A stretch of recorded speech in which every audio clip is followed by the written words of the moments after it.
കൃഷ്ണ കൃഷ്ണ മുകുന്ദ ജനാർദ്ദന കൃഷ്ണ ഗോവിന്ദ നാരായണ ഹരേ സച്ചിദാനന്ദ ഗോവിന്ദ മാധവ.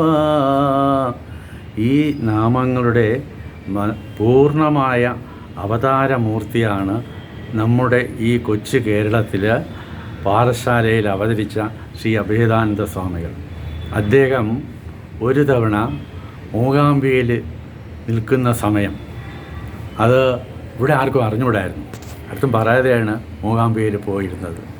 അപ്പോൾ ഭജനാനന്ദ സ്വാമിയുടെ ശിഷ്യനാണ് അദ്ദേഹം. സന്യാസമായില്ല, അപ്പു എന്നാണ് പേര്. ആറയൂർ അഭേദാശ്രമത്തിൽ മരച്ചുവട്ടിലിരിക്കുകയായിരുന്നു. ഉച്ചയ്ക്ക് ഊണ് കഴിഞ്ഞിട്ട് ആ മരച്ചുവട്ടിൽ ആ കാറ്റ് വന്നിങ്ങനെ തട്ടിയപ്പോഴത്തേക്ക് അദ്ദേഹം ഉറങ്ങിയില്ലാന്നുമായി.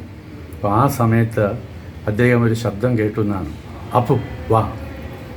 പെട്ടെന്ന് കണ്ണു തുറന്നു ചുറ്റിനും നോക്കി, കാരണം ഇങ്ങനത്തെ ശബ്ദം സ്വാമിജിയുടെ ശബ്ദമാണ്. അപ്പു വാന്ന് എവിടെയൊക്കെ പോയി നോക്കി. അപ്പോൾ അവിടെ അല്ല. അപ്പോഴാണ് മനസ്സിലായത് ആ ശബ്ദത്തിൽ അദ്ദേഹം പരിസരം പോലും മറന്നുപോയി. അപ്പു വാന്നല്ലേ പറഞ്ഞ് നേരെ റൂമിൽ ചെന്ന് ഒരു തോൾസഞ്ചി തോളിയിട്ടുകൊണ്ട് ഇറങ്ങി. അപ്പോൾ ആരും രണ്ടുനേട്ട് എവിടെ പോവുകയാണ്? എല്ലാം എന്നെ വിളിച്ച് ഞാൻ പോകുന്നു. അതെങ്ങനെയാ അറിയില്ല, ഞാൻ പോന്നു എന്ന് പറഞ്ഞിട്ട് പിന്നെ നിന്നില്ല. നേരെ ഗേറ്റിൻ്റെ അവിടെ എത്തിയപ്പോഴത്തേക്ക് ഒരു കാറ് വന്ന് നിന്നിട്ട് സ്വാമി എങ്ങോട്ടാ?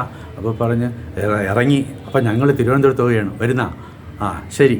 പിന്നെ അവർ മുമ്പ് തുറന്ന് കാറിൽ കയറ്റിയിരുത്തി സ്വാമി തിരുവനന്തപുരത്ത് വന്ന് നേരെ ആശ്രമത്തിൽ ഇവിടെ വന്നിട്ടും അറിഞ്ഞൂടെ എന്താണെന്ന്. അപ്പോൾ ഏകദേശം ഒരു ചായയുടെയൊക്കെ സമയമായി. ചായ കുടിച്ചിട്ട് ആഫീസിൽ നിന്ന് സഞ്ചി എടുത്തുകൊണ്ട് ഇറങ്ങുക. അപ്പോൾ കേട്ട് എവിടെയാണ്? അപ്പൂ വാന്ന് വിളിച്ച് എവിടെ പോകണമെന്ന് എനിക്ക് അറിഞ്ഞുകൂടാ. ഞാൻ ഇറങ്ങി, ഞാൻ ഇവിടെ എത്തി, ചായ ഓടിച്ച് ഇനി പോകണം. അല്ല സ്വാമി, നമുക്ക് ഇതൊക്കെ ഒന്നും പറഞ്ഞില്ല. സ്വാമി പെട്ടെന്ന് അങ്ങ് ഇറങ്ങി നടന്ന് സ്വാമി പറയുന്നത് ഏതിലേ നടന്ന സ്വാമിക്കും അറിയില്ല. നടന്ന് ചെന്നത് കരമന വരെ എത്തി. കരമന എത്തിയപ്പോൾ ഒരു ലോറി വന്ന് നിന്നു. അയ്യോ, അങ്ങ് എവിടെ പോവുക? അല്ല, ഇങ്ങോട്ട് പോകണമെന്ന് അറിഞ്ഞുകൂടാന്ന് പറഞ്ഞു. എങ്കിൽ കയറണം, ഞങ്ങൾ പോകുന്നുണ്ടെന്ന് പറഞ്ഞു. പാലക്കാട് പോവുകയാണെന്ന് പറഞ്ഞു.